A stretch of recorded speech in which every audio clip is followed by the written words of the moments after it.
എല്ലാവർക്കും നമസ്കാരം. ചെമ്പനിപ്പൂ സീരിയലിന്റെ നാളത്തെ എപ്പിസോഡിന്റെ റിവ്യൂ വിശേഷമാണ് കേട്ടോ പറയുന്നത്.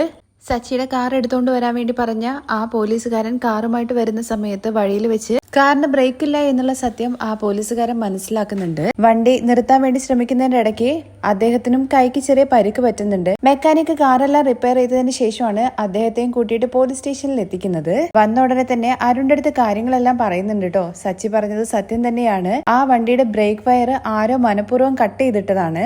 ഒരുപക്ഷെ എന്നെ ഇടിച്ചതിന് ശേഷം അങ്ങനെ സംഭവിച്ചതായിരിക്കൂടെ എന്ന് അരുൺ ചോദിക്കുന്നുണ്ട്. അല്ല സർ, അതിന് മുമ്പേ ഉണ്ട്. അവൻ ബ്രേക്ക് പിടിച്ച് കിട്ടാത്തതുകൊണ്ടായിരിക്കും സാറിന്റെ വണ്ടിയിൽ വന്ന് ഇടിച്ചിട്ടുണ്ടാവുക എന്ന് പറയുവാണ്. പക്ഷേ ഈ കാര്യങ്ങളൊന്നും പുറത്ത് പറയരുത്, നമുക്കുള്ളിൽ തന്നെ നിൽക്കട്ടെ എന്നാണ് അരുൺ പറയുന്നത്. അതെന്തിനാ സാർ അങ്ങനെ ചെയ്യുന്നത്? ആ ഡ്രൈവർ തെറ്റൊന്നും ചെയ്തിട്ടില്ലല്ലോ. പിന്നെ എന്തിനാന്ന് ചോദിക്കുമ്പോ അവൻ ഇപ്പൊ തെറ്റൊന്നും ചെയ്തിട്ടില്ല, പക്ഷെ ഇതിനു മുമ്പ് അവൻ ഒരുപാട് തെറ്റുകൾ ചെയ്തിട്ടുണ്ട്. ഇപ്പോഴാണെന്നുണ്ടെങ്കിൽ അവന്റെ ലൈസൻസും കട്ട് ചെയ്തു. ഇനിയിപ്പോ അവൻ തെറ്റ് ചെയ്തിട്ടില്ല, ലൈസൻസ് തിരികെ എടുത്ത് കൊടുത്തു കഴിഞ്ഞു കഴിഞ്ഞാൽ അവൻ കുറച്ച് ഓവറായിട്ട് ആട്ടം ആടും. അത് നമ്മുടെ ഡിപ്പാർട്ട്മെന്റിന് തന്നെയാണ് അപമാനം. 6 മാസം അവൻ ലൈസൻസ് ഇല്ലാതെ ചുറ്റിക്കറങ്ങട്ടെ. അപ്പോ പോലീസുകാരോട് കളിച്ച എങ്ങനെ ഇരിക്കും എന്നുള്ള കാര്യം അവന് മനസ്സിലാകും. അവന് എന്റെ മേലൊരു ഭയം തോന്നുകയും എന്റെ വശത്തേക്ക് വരാതിരിക്കുകയും ചെയ്യും. അറ്റ്ലീസ്റ്റ് ഇൻസ്പെക്ടറുടെ അടുത്തെങ്കിലും കാര്യങ്ങൾ തുറന്നു പറയട്ടെ എന്ന് ആ പരിക്ക് പറ്റിയ പോലീസുകാരൻ ചോദിക്കുന്നുണ്ട്.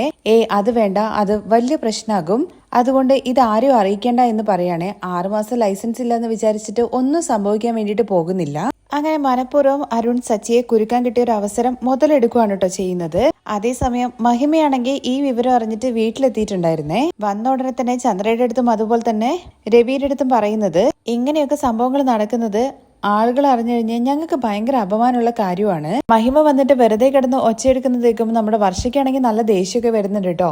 അമ്മ എന്തിനാ വെറുതെ ഇങ്ങനെ ടെൻഷനായിട്ട് ഓരോ കാര്യങ്ങൾ പറയുന്നത് ചോദിക്കുന്നുണ്ട്. പിന്നെ ഞാൻ എന്താണ് ചെയ്യേണ്ടത്? അപ്പോഴേ പറഞ്ഞതാണ് സ്നേഹിച്ച് കല്യാണം കഴിക്കണ്ട എന്നുള്ള കാര്യം. അല്ലെങ്കിലും ശ്രീകാന്ത് നല്ലവൻ തന്നെയാണ്, പക്ഷെ ഈ കുടുംബത്തിലുള്ള ചിലവര് നല്ലവരല്ല. അതുകൊണ്ട് ഇന്ന് തന്നെ എനിക്ക് ഇതിലൊരു തീരുമാനം അറിയാം. മഹിമയെ വിളിച്ചിട്ട് കാര്യങ്ങൾ പറയുന്നത് ശ്രുതിയാണ് കേട്ടോ. മഹിമ അവിടെ ചെന്ന് എന്തെങ്കിലും പ്രശ്നം ഉണ്ടാക്കിക്കൊള്ളുന്നുള്ള കാര്യം അറിയാവുന്നത് കൊണ്ട് തന്നെയാണ് ശ്രുതി ഈ കാര്യങ്ങളെല്ലാം വിളിച്ച് മഹിമയുടെ അടുത്ത് പറഞ്ഞത്.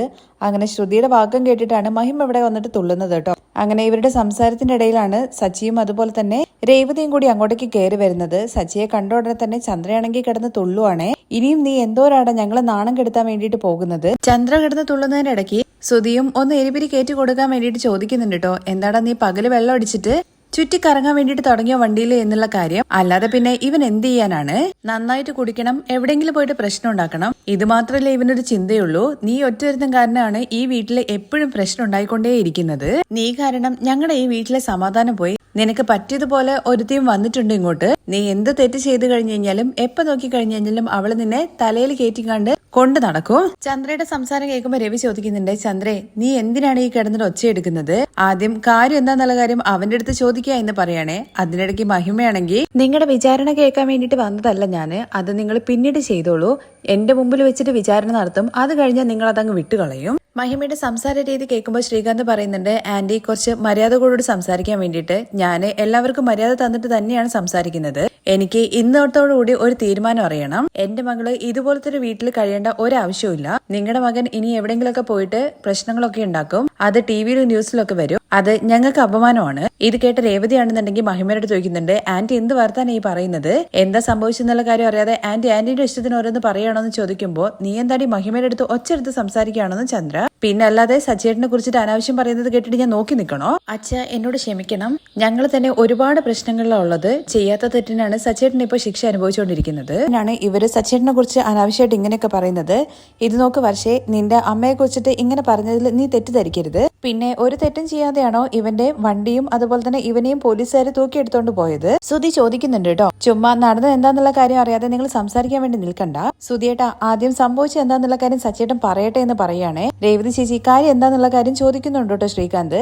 എന്ത് പറയാൻ വേണ്ടിയിട്ടാ? അവൻ എന്ത് തെറ്റ് ചെയ്തു കഴിഞ്ഞു കഴിഞ്ഞാലും അത് തെറ്റ് ചെയ്തില്ല എന്നുള്ള രീതിയിൽ എന്തെങ്കിലുമൊക്കെ പറഞ്ഞിട്ട് ഇവൾ ഒപ്പിക്കും. അങ്ങനെ രേവതിയെ സംസാരിക്കാൻ വേണ്ടിയിട്ട് അനുവദിക്കാതെ ചന്ദ്ര ഇടയിൽ കയറി സംസാരിക്കാൻ കേൾക്കുമ്പോ വർഷയ്ക്ക് നല്ല ദേഷ്യം വരുന്നുണ്ട് കേട്ടോ. ആന്റിക്ക് ഇത് തന്നെ ഒരു പണിയുള്ളൂ, മറ്റുള്ളവരുടെ പോയിന്റ് ഓഫ് വ്യൂ എന്താന്നുള്ള കാര്യം കേൾക്കാതെ അവരെ ചീത്ത വിളിക്കുന്നത് ആന്റിക്ക് ഒരു ശീലായോ? ആദ്യം രേവതി ചേച്ചിയെ പറയാൻ വേണ്ടിട്ട് അനുവദിക്കാൻ വേണ്ടിട്ട് വർഷയും പറയുന്നുണ്ട്. അത് കേട്ട് ചന്ദ്ര മിണ്ടാതിരിക്കുവാണേ. ചേച്ചി കാര്യം എന്താന്ന് വെച്ചാൽ പറയാന്ന് പറയുമ്പോ എന്താ വർഷം ഞാൻ പറയേണ്ടത്? എല്ലാം എന്റെ തലയിലെഴുത്താണെന്നുള്ള കാര്യം പറഞ്ഞാൽ മതിയല്ലോ. എപ്പോ നോക്കിയാലും സച്ചിയേട്ടനുമായിട്ട് പ്രശ്നം ഉണ്ടാക്കുന്ന ഒരു പോലീസുകാരനില്ലേ, ഇവൻ അയാളുമായിട്ട് പ്രശ്നം ഉണ്ടാക്കുന്നതുകൊണ്ടല്ലേ എന്ന് ശ്രുതി ഇങ്ങനെ കളിയാക്കി ചോദിക്കുന്നുണ്ട് കേട്ടോ. സച്ചിയേട്ടന്റെ കാറ് സച്ചിയുടെ മനഃപൂർവ്വം പോലീസുകാരന്റെ വണ്ടിയിൽ കൊണ്ടുപോയി ഇടിച്ചതല്ല. സച്ചിയേട്ടന്റെ വണ്ടിന്റെ ബ്രേക്ക് കട്ടായി. ഒരുപക്ഷെ എനിക്ക് ഇന്ന് സച്ചിയേട്ടനെ നഷ്ടപ്പെട്ടേനെ എന്ന് പറഞ്ഞിട്ട് രേവതി കരഞ്ഞോണ്ടിരിക്കുവാണേ. അത് രേവതി പറഞ്ഞ കാര്യങ്ങളെല്ലാം കേട്ട് രേവതി കരഞ്ഞോണ്ടിരിക്കുന്നത് കാണുമ്പോ വർഷ മഹിമയെ ഒരു നോട്ടം നോക്കുന്നുണ്ട് കേട്ടോ. മഹിമ തലകുനിച്ച് നിൽക്കുകയാണ്.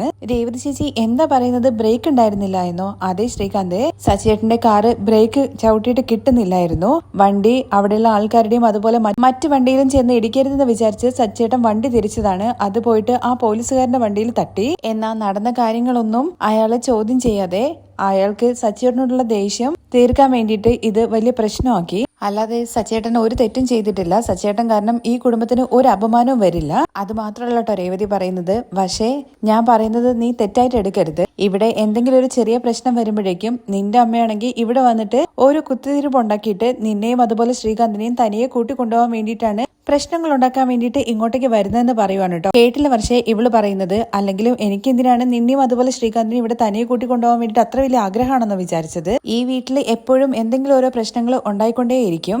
ഈ റൗഡി ഓരോരോ പ്രശ്നങ്ങൾ ഉണ്ടാക്കുമല്ലോ എന്നൊക്കെ മഹിമ ഇങ്ങനെ സച്ചിയെ കുത്തുന്ന രീതി സംസാരിക്കുന്നുണ്ട്. കേട്ടോടനെ നമ്മുടെ രേവതിയും വിട്ടുകൊടുക്കുന്നൊന്നുമില്ല കേട്ടോ. റൗഡി എന്ന് വിളിക്കുന്ന പണിയൊക്കെ നിങ്ങളുടെ കയ്യിലങ്ങ് വെച്ചോണ്ടിരുന്നാൽ മതി, മര്യാദയ്ക്ക് സംസാരിച്ചോണെന്ന് കൈ ചൂണ്ടിയിട്ട് നമ്മുടെ രേവതി മഹിമയുടെ അടുത്ത് പറയുന്നുണ്ട്. നീ എന്താടി ബഹുമാനം ഇല്ലാത്തതുപോലെ സംസാരിക്കുകയാണോ എന്ന് മഹിമയുടെ അടുത്ത് കൈ ചൂണ്ടിയിട്ട് സംസാരിക്കുന്ന രേവതിയുടെ അടുത്ത് ചന്ദ്ര ചോദിക്കുമ്പോൾ ആദ്യം മര്യാദ തരാൻ വേണ്ടിയിട്ട് പറ, എന്നാ മാത്രമേ തിരിച്ചു കിട്ടത്തുള്ളൂ. അല്ലെങ്കിലും മഹിമ പറഞ്ഞതിൽ എന്ത് തെറ്റാണുള്ളത്? ഇവൻ എപ്പോഴും ഓരോ പ്രശ്നങ്ങൾ ഉണ്ടാക്കുമല്ലേ എന്ന് ചന്ദ്ര ചോദിക്കുമ്പോൾ എന്ത് വർത്താനാണ് അമ്മ പറയുന്നത്? സച്ചേട്ടന്റെ കാറിൽ ബ്രേക്ക് ഇല്ലാതെ എവിടെയെങ്കിലും പോയി ഇടിച്ചിട്ട് സച്ചേട്ടൻ എന്തെങ്കിലും പറ്റിയിട്ടുണ്ടായിരുന്നെങ്കിൽ എന്ത് ചെയ്തേനെ? ഈ വീട്ടിൽ ആർക്കും സച്ചേട്ടനോട് ഒരു സ്നേഹവും ഇല്ലേ? സച്ചേട്ടന് എന്ത് സംഭവിച്ചാലും നിങ്ങൾക്ക് ഒരു കുഴപ്പമില്ലെന്ന് ചോദിക്കാനോട്ടോ ചന്ദ്രയുടെ അടുത്ത്. സച്ചേട്ടൻ എന്താ എല്ലാവരുടെയും ശത്രുവാണോ? ഈ വീട്ടിലെ ഒരു അംഗം തന്നെയല്ലേ? കാർ പോയി ഇടിച്ചിട്ട് സച്ചേട്ടന് എന്തെങ്കിലും സംഭവിച്ചിട്ടുണ്ടായിരുന്നെങ്കിൽ നിങ്ങൾക്ക് എല്ലാവർക്കും സന്തോഷമാവുമായിരുന്നു അല്ലേ? ദൈവഭാഗ്യം കൊണ്ടാണ് അതിൽ നിന്ന് രക്ഷപ്പെട്ട് സച്ചേട്ടൻ വന്നത്. എന്നാ ഇവിടെ നിങ്ങൾ എല്ലാവരും നിർത്തിയിട്ട് കുറ്റവാളിയെ പോലെ ചോദ്യം ചെയ്തുകൊണ്ടിരിക്കുകയാണോ? സച്ചേട്ടന്റെ ജീവനിൽ നിങ്ങൾക്ക് ആർക്കും ഒരു കുഴപ്പമില്ലേ? അത്രയും പറഞ്ഞത് കേട്ടിട്ട് എല്ലാവരും സൈലന്റ് ആയിട്ട് ഇരിക്കുകയാണ് കേട്ടോ. പക്ഷെ സുധിയാണെന്നുണ്ടെങ്കിൽ പൊട്ടന്മാരെ പോലെ സംസാരിക്കുവാണേ. പിന്നെ ഇതെല്ലാം വിശ്വസിക്കുന്ന കഥയാണോ? മറ്റുള്ളവരെയും അതുപോലെ മറ്റു വണ്ടിയിൽ ഇടിക്കേണ്ടെന്ന് വിചാരിച്ചിട്ട് അവൻ കാർ തിരിച്ചപ്പോ പോലീസ് വണ്ടിയിൽ ഇടിച്ചു അത്രേ. അങ്ങനെയാണെങ്കിൽ നീ വലിയ ഹീറോ അല്ലേ? നിനക്ക് പോലീസ് വണ്ടി ഇടിക്കാതെ പോയിക്കൂടായിരുന്നോടാ? നീ ഡ്രൈവിങ്ങിനെ കുറിച്ചിട്ട് വലിയ വർത്താനൊക്കെ പറയുമായിരുന്നല്ലോ. ചുമ്മാ ഓരോ കഥ ഇറക്കുവാണ്. അവൻ കുടിച്ചിട്ട് പോയിട്ട് വണ്ടി ഓടിച്ചിട്ട് ഇടിച്ചതായിരിക്കും അച്ഛ എന്നൊക്കെ പറയുമ്പോൾ നിർത്തണമെന്ന് പറഞ്ഞിട്ട് രവി ഒറ്റ ഒച്ച എടുക്കുമ്പോഴത്തേക്ക് സുധിയാണെങ്കിൽ ഇരുന്നോടന്ന് എഴുന്നേൽക്കുവാണേ. എന്തെങ്കിലും പറഞ്ഞിട്ടുണ്ടെങ്കിൽ നിന്നെ കാരണം അടിച്ച് ഞാൻ പൊട്ടിക്കും. രവിക്ക് ദേഷ്യം പിടിച്ചു എന്നുള്ള കാര്യം മനസ്സിലാക്കുമ്പോഴേക്കും മഹിമയും ഇരുന്നിടത്ത് അങ്ങ് എഴുന്നേൽക്കുന്നുണ്ട് കേട്ടോ. ഇനി അവിടെ നിന്ന് കഴിഞ്ഞ് കഴിഞ്ഞാൽ എന്തായാലും വായിലിരിക്കുന്നത് കേൾക്കേണ്ടി വരുന്നുള്ള കാര്യം മഹിമയ്ക്ക് മനസ്സിലാവുകയാണ്. സുധിയെ ചീത്ത പറഞ്ഞത് കേൾക്കുമ്പോഴേക്കും തെറ്റ് ചെയ്തത് അവനല്ലേ, പിന്നെ എന്തിനാ ഇവന്റെ അടുത്ത് നിങ്ങൾ എന്നൊക്കെ പറഞ്ഞ് തുടങ്ങുമ്പോ നീ മിണ്ടിപ്പോവരുത് എന്ന് പറഞ്ഞിട്ട് ചന്ദ്രയുടെ വായ അടപ്പിക്കുകയാണേ. അവൻ മരണത്തോട് മല്ലിയിട്ടിട്ടാണ് തിരിച്ചു വന്നത്. അതൊന്നും നിങ്ങൾക്ക് അത്ര വലിയ കാര്യമായിട്ട് തോന്നില്ലേ? അത്രയ്ക്കും വേണ്ടാത്തവനായി പോയോ സച്ചി എല്ലാവർക്കും? അവൻ പറഞ്ഞ കാര്യങ്ങളെല്ലാം കേട്ടിട്ട് എന്റെ ശരീരമൊക്കെ ആകെ നടുങ്ങിപ്പോയി. അവന് എന്തെങ്കിലും സംഭവിച്ചിട്ടുണ്ടായിരുന്നെങ്കിൽ എന്റെ ജീവൻ നിന്നുപോയേനെ. ഞാൻ രേവതി പറയുന്ന കാര്യങ്ങളെല്ലാം വിശ്വസിക്കുന്നുണ്ട്. തന്റെ ജീവൻ പോലും നോക്കാതെ മറ്റുള്ളവർക്കൊന്നും സംഭവിക്കരുതെന്ന് വിചാരിച്ചിട്ടാണ് വണ്ടി തിരിച്ചത് അവൻ. അതാണ് സച്ചിയുടെ ഗുണം. രേവതി പറഞ്ഞതുപോലെ തന്നെ സച്ചിയുടെ ജീവനിൽ ആർക്കും ഒരു കുഴപ്പമില്ലേ? ചന്ദ്ര, അവൻ മരണത്തോട് മല്ലിട്ടിട്ടാണ് തിരിച്ചു വന്നത്. അവനും നിന്റെ മകൻ തന്നെയല്ലേ? അവന് എന്തെങ്കിലും പറ്റിയോ എന്നുള്ള ഒരു വാക്ക് ചോദിക്കാൻ വേണ്ടിട്ട് നിനക്ക് തോന്നിയോ? ശരിയാണ്, അവള് പറയുന്നത് സത്യം തന്നെയായിരിക്കും. അവള് കള്ളമൊന്നും പറയത്തില്ല. കള്ളം പറയാൻ വേണ്ടിട്ട് ഒരുത്തി ഇവിടെ ഉണ്ടായിരുന്നല്ലോ. അത് കേൾക്കുമ്പോൾ ശ്രുതിക്ക് ചെറുതായിട്ട് കൊള്ളുന്നുണ്ട് കേട്ടോ. ശ്രുതിയെ കുറിച്ചിട്ടാണ് പറഞ്ഞെന്നുള്ള കാര്യം മനസ്സിലാവുകയാണ്. അത് കഴിഞ്ഞ് ശ്രീകാന്ത് ആണെന്നുണ്ടെങ്കിൽ അച്ഛൻ പറഞ്ഞത് ശരി തന്നെയാണ്. സച്ചേട്ടൻ എപ്പോഴും സച്ചേട്ടന് വേണ്ടിയിട്ട് മാത്രമായിട്ട് ഒന്നും ചെയ്യാറില്ല. എപ്പോഴും മറ്റുള്ളവർക്ക് വേണ്ടിയിട്ട് സച്ചേട്ടൻ എല്ലാ കാര്യങ്ങളും ചെയ്യുള്ളൂ. സച്ചേട്ടൻ എന്തായാലും മറ്റുള്ളവരുടെ മേല് വണ്ടി ഇടിച്ച് കയറരുതെന്നും ആ കാരണം മറ്റുള്ളവർക്ക് ഒരു ബുദ്ധിമുട്ടുണ്ടാവരുതെന്ന് വിചാരിച്ചിട്ട് തന്നെയായിരിക്കും സച്ചേട്ടൻ അങ്ങനെ ചെയ്തത്. അത് സത്യം തന്നെയായിരിക്കും. സച്ചേട്ടന് ഒന്നും പറ്റിയില്ലല്ലോ എന്ന് ചോദിച്ചിട്ട് ശ്രീകാന്ത് അരികിലേക്ക് ചെല്ലുന്നുണ്ടേ. അത്രയും നേരം സൈലന്റ് ആയിട്ട് നിന്ന സച്ചിയാണെങ്കിൽ ഇല്ലടാ ഒന്നും പറ്റിയില്ല എന്ന് പറയുവാണേ. സച്ചേട്ടാ, ശരിക്കും പറയുവാണെങ്കിൽ നിങ്ങൾ ചെയ്തത് നല്ലൊരു ഹീറോയിസം തന്നെയാണ്. കൈ കൊടുന്ന് പറഞ്ഞിട്ട് സച്ചേട്ടന് കൈയൊക്കെ കൊടുക്കുന്നുണ്ട് നമ്മുടെ വർഷ. അല്ല വർഷ, നീ എന്ത് വർത്താനാ പറയുന്നത്? ഈ കഥയെല്ലാം വിശ്വസിക്കുവാണോ? അവൻ ചെയ്തത് അത്ര വലിയ കാര്യമാണെന്നൊക്കെ ചോദിക്കുമ്പോഴേക്കും നമ്മുടെ രവിയാണെങ്കിൽ ഇത് നോക്ക് മഹിമേ, എന്റെ മകൻ ഒരു തെറ്റും ചെയ്തിട്ടില്ല. അവൻ ചെയ്തത് നല്ല കാര്യം തന്നെയാണ്. രേവതി പറഞ്ഞതുപോലെ തന്നെ ഇവിടെ എന്തെങ്കിലും ഒരു ചെറിയൊരു മുട്ടസൂചി വരുമ്പോഴേക്കും നിങ്ങൾ ഓടിയെത്തുന്നുണ്ട്. നിങ്ങൾ ഈ വീട്ടിൽ വന്നിട്ട് എപ്പോഴും സച്ചിയെ അപമാനപ്പെടുത്തിക്കൊണ്ടേ ഇരിക്കുവാണ്. ഈ വീട്ടിലുള്ള എന്നെ കുറിച്ചോ ഈ വീട്ടിലുള്ള മറ്റാരെങ്കിലും കുറിച്ചിട്ട് എന്തെങ്കിലും ഒരു കുറ്റം വർഷ നിങ്ങളടുത്ത് വന്ന് പറഞ്ഞിട്ടുണ്ടോ?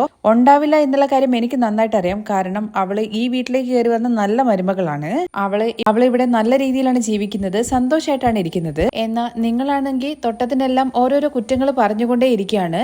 നിങ്ങളുടെ ഈ ഒരു സ്വഭാവം കണ്ടു കഴിഞ്ഞു കഴിഞ്ഞാൽ രേവതി പറഞ്ഞതുപോലെ തന്നെ ശ്രീകാന്തിനെയും വർഷയും ഈ വീട്ടിൽ നിന്നും പിരിച്ചു കൊണ്ടുപോകാൻ വേണ്ടി നോക്കുന്നത് പോലെയാണ് എനിക്കും തോന്നുന്നത്. നിങ്ങൾ എന്താ രവിയേട്ട ഇങ്ങനെയൊക്കെ പറയുന്നത്? എന്റെ മകള് സന്തോഷത്തോടു കൂടി ഈ വീട്ടില് ജീവിക്കണം എന്നുള്ള ആഗ്രഹത്തോടു കൂടിയിട്ടല്ലേ ഞാൻ വന്നിട്ട് ഇങ്ങനെയൊക്കെ ചോദിക്കുന്നത് എന്നുള്ള കാര്യം ചോദിക്കുമ്പോഴേക്കും ശ്രീകാന്ത് ചോദിക്കുന്നുണ്ട്, നിങ്ങളുടെ മകള് ഇവിടെ സന്തോഷമായിട്ടല്ല ജീവിക്കുന്നത് എന്നുള്ള കാര്യം നിങ്ങളടുത്ത് വന്നിട്ട് പരാതി പറഞ്ഞോ? ഇത് നോക്ക് മഹിമേ, നിങ്ങൾക്ക് ഇനി അവര് രണ്ടുപേരെയും കൂട്ടിക്കൊണ്ടുപോകണമെന്ന് ആഗ്രഹം ഉണ്ടെന്നുണ്ടെങ്കിൽ, അവർക്കും സമ്മതമാണെന്നുണ്ടെങ്കിൽ നിങ്ങൾ കൂട്ടിക്കൊണ്ടു പൊക്കോളൂ. അതില് എനിക്ക് ഒരു പ്രശ്നവുമില്ല. അത് ചെയ്യാതെ വെറുതെ ആവശ്യമില്ലാത്ത കാര്യങ്ങൾക്ക് ഇവിടെ വന്ന് തലയിടുന്നത് എനിക്ക് ഒട്ടും ഇഷ്ടമുള്ള കാര്യമല്ല. ആണെന്നുണ്ടെങ്കിൽ വർഷ അങ്ങോട്ട് മാറ്റി നിർത്തിയിട്ട് അമ്മ എന്തിനാണ് എപ്പോഴും ഇങ്ങോട്ട് ഓരോരോ പ്രശ്നങ്ങൾ ഉണ്ടാക്കാൻ വേണ്ടിയിട്ട് വരുന്നത്? അമ്മയുടെ ആഗ്രഹം എന്താ? ഞങ്ങൾ രണ്ടുപേരും ഇവിടുന്ന് കൂട്ടിക്കൊണ്ടുപോകാൻ വേണ്ടിയിട്ടാണോ? നീ എന്താടി അങ്ങനെ പറയുന്നത്? ഞാൻ നിന്റെ നല്ലതിന് വേണ്ടിയിട്ടല്ലേ, നീ സന്തോഷമായിട്ട് ഇരിക്കണം എന്ന് വിചാരിച്ചിട്ടല്ലേ എന്ന് ചോദിക്കുമ്പോൾ ഞാൻ സന്തോഷവതിയല്ല എന്നുള്ള കാര്യം അമ്മയുടെ അടുത്ത് വന്ന് കംപ്ലൈന്റ് പറഞ്ഞു. എന്നെയും ശ്രീകാന്തിനെയും ഇവിടുന്ന് പിരിച്ചോണ്ട് പോവാ എന്നുള്ള കാര്യം ഒരിക്കലും വിചാരിക്കേണ്ട എന്നൊക്കെ ദേഷ്യത്തിലാണ് കേട്ടോ വർഷ പറയുന്നത്. അമ്മയുടെ അടുത്ത് വർഷ ഇങ്ങനെയൊക്കെയാണോ സംസാരിക്കുന്നത്? അമ്മ നിന്നോടുള്ള സ്നേഹം കൊണ്ട് വന്ന് സംസാരിക്കുന്നതല്ലേ എന്ന് ചോദിക്കുകയാണ് കേട്ടോ. അതിനുള്ള എല്ലാ അവകാശവും നിന്റെ അമ്മയ്ക്കുണ്ടെന്നൊക്കെ പറഞ്ഞ് മഹിമയെ പൊക്കി അടിക്കുവാണ് കേട്ടോ ചന്ദ്ര. അമ്മേ, എല്ലാത്തിനും അവകാശമുണ്ടെങ്കിലും എല്ലാത്തിനും ഒരു ലിമിറ്റ് ഉണ്ട്. അത് കഴിഞ്ഞ് അതിര് കിടക്കരുത്. ഞങ്ങളെ വീട്ടിലുള്ള കാര്യങ്ങളിൽ ആന്റി ഇനി തലയിടാൻ വരരുത് എന്നുള്ള കാര്യം ശ്രീകാന്ത് പറയുവാണേ. ശ്രീകാന്തെ, നീ എന്ത് വർത്താനാ ഈ പറയുന്നത്? വേണ്ട ചന്ദ്രേ, ഞാനും ഈ വീട്ടിലൊരു അംഗമാണെന്ന് വിചാരിച്ചുകൊണ്ടാണ് ഞാൻ ഈ കാര്യങ്ങളൊക്കെ ചെയ്തത്. അയ്യോ മഹിമേ, അതെനിക്കറിയാം. നീ ഈ വീട്ടിലെ ഒരംഗം തന്നെയാണ്. ആ ഒരു സ്നേഹത്തിന് പുറത്ത് വന്നിട്ടാണ് ഇങ്ങനെ ചെയ്തെന്നുള്ള കാര്യമൊക്കെ എനിക്കറിയാന്നൊക്കെ ചന്ദ്ര പറയുന്നുണ്ടെങ്കിലും വേണ്ട ചന്ദ്രേ, എന്റെ മകളെ എന്നെ മനസ്സിലാക്കുന്നില്ല. അവളെ അങ്ങനെ എല്ലാവരും കൂടി മാറ്റി വെച്ചിരിക്കാന്ന് പറയാണ് കേട്ടോ. ഇത് കേട്ട ഉടനെ രവി, അങ്ങനെ ആരും ആരെയും മാറ്റി വെച്ചിട്ടില്ല. അവർക്ക് മനസ്സിൽ തോന്നുന്ന കാര്യങ്ങൾ അവർ പറയുന്നു, അത്രേ ഉള്ളൂ. ഈ വീട്ടിലെ എല്ലാവർക്കും അതിനുള്ള അധികാരവും ഉണ്ട്. എന്തായാലും ഒരുപാട് സന്തോഷമായി. എനിക്ക് മാത്രം ഒരു അധികാരമില്ല. ഞാൻ പോവാണെന്ന് പറഞ്ഞിട്ട് മഹിമ പോവാണേ. അത് മാത്രമല്ല, അതിന്റെ സംസാരത്തിന്റെ ഇടയിൽ ചന്ദ്ര ഇങ്ങനെ പറഞ്ഞിട്ടുണ്ടായിരുന്നു, രേവതിയുടെ അമ്മ ഒന്നിനും കൊള്ളൂല എന്നും മഹിമ മാത്രമാണ് ഗൗരവമുള്ള ഒരു അമ്മായിമ്മയായിട്ട് ഇങ്ങോട്ട് കയറി വന്നതെന്നൊക്കെ പറയുന്നുണ്ട് കേട്ടോ. അതിനുള്ള തക്കതായിട്ടുള്ള മറുപടിയും ആൾക്കാരുടെ മുമ്പിൽ വെച്ചിട്ട് ഇങ്ങനെ വേർതിരിച്ച് പറയുന്നത് നിനക്കൊരു ശീലമായിട്ടുണ്ട് ചന്ദ്രേ. എന്നെ ഈ വീട്ടിനെ സംബന്ധിച്ചിടത്തോളം രേവതിയുടെ അമ്മയും അതുപോലെ തന്നെ വർഷയുടെ അമ്മയും ഒരുപോലെയാണെന്ന് പറയണേ. ഇത് കേട്ട് ചന്ദ്ര വയ്ക്കുന്നത്, അതെങ്ങനെ രവിയേട്ട ഒരുപോലെ ആവുന്നത്? ഇവിടെ മക്കളുടെ മുമ്പിൽ വെച്ചിട്ട് നിന്റെ അടുത്ത് ഞാൻ ഒന്നും പറയരുതെന്നാണ് വിചാരിക്കുന്നത്. മിണ്ടാതിരിക്കുന്നത് നിനക്ക് നല്ലെന്ന് പറയുമ്പോഴത്തേക്കും എന്നൊക്കെ ആക്കിയിട്ട് ചന്ദ്ര അവിടെ നിന്ന് അങ്ങ് പോവുകയാണേ. എന്ന വഴിയിലാണെങ്കിൽ ഒന്ന് തിരിഞ്ഞു നോക്കുന്നുണ്ട് കേട്ടോ. കാരണം രവി സച്ചിയുമായിട്ട് സംസാരിക്കാൻ വേണ്ടി പോവാന്നുള്ള കാര്യം മനസ്സിലാക്കിയിട്ട് ചിലടത്ത് ഇങ്ങനെ സമാധാനിപ്പിക്കാൻ വേണ്ടി പറയുന്നുണ്ട്, സച്ചി നീ ഒരു തെറ്റും ചെയ്തിട്ടില്ല. ഇനി ഇതിനെക്കുറിച്ച് മനസ്സിൽ വെറുതെ ഇട്ട് കുഴപ്പിക്കാൻ വേണ്ടി നിൽക്കണ്ട. അല്ല, കാറിന്റെ കാര്യം എന്തായി എന്നുള്ള കാര്യം ചോദിക്കുവാണ്. കാറ് പിടിച്ചോണ്ട് പോയി എന്നാണല്ലോ അറിഞ്ഞത്. കാർ അച്ഛ പിടിച്ചോണ്ട് പോയി. അത് എങ്ങനെയെങ്കിലും ഇറക്കാൻ വേണ്ടി പറ്റും. പക്ഷെ അവര് എന്റെ ലൈസൻസ് ക്യാൻസൽ ചെയ്തു.